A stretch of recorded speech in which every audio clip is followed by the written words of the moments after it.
nestled in a valley on the banks of the Connecticut River. Around the corner from the famous Gillette's Castle is an early American church and a simple one-room schoolhouse filled with history and memories of the past.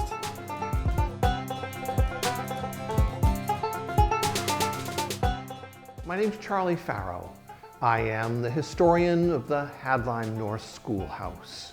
I'm going to have to turn the clock back a couple of centuries to sort of almost pre-colonial Connecticut, when roads were dirt paths and tracks for coaches and stagecoaches and post riders. And one of the main routes was from New Haven through the suburbs, through Chester, across the Connecticut River between Chester and Hadlyme, and then on to Norwich. That developed a dock and a shipping point where goods and services were brought in and taken out. At the same time, a big lumber trade was developing in what was called Millington, Connecticut, which is on the border between East Haddam and Colchester.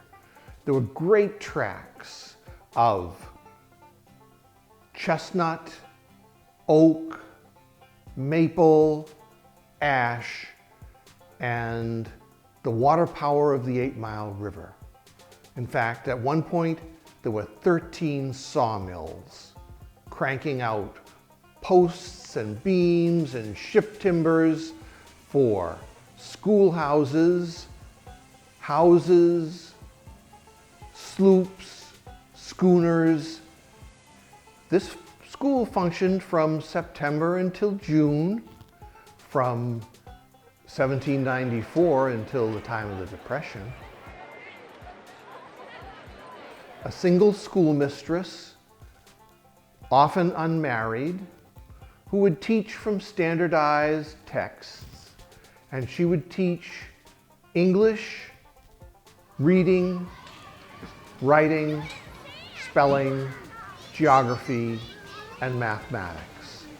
And she might have 1 first grader and 2 second graders and 3 third graders, or some combination, often no more than 8 to 10 total kids in the school. It was heated with a tall wood stove. While there have been some, over time, improvements made to the schoolhouse, the vast majority of the schoolhouse is still the 1794 building. The various queen posts, support posts, post and beam stuff, probably all cut by Jabez Comstock, who had a sawmill down toward Gillette's, where Gillette's Castle is today, is all original and still standing and in good condition today.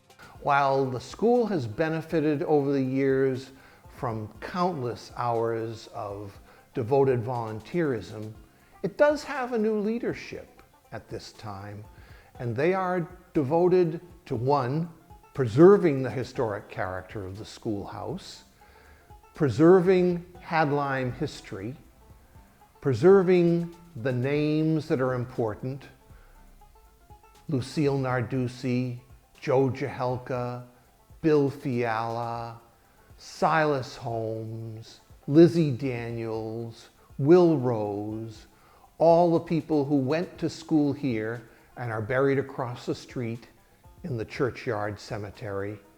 And the new leadership is working to how this school functioned, what it taught, what it meant to the community, as well as reviving that there is history happening today and the schoolhouse can be a part of it. The schoolhouse served the public from 1794 till the early 1930s. It is filled with the memories of those people that attended. Today, they continue to add to that legacy.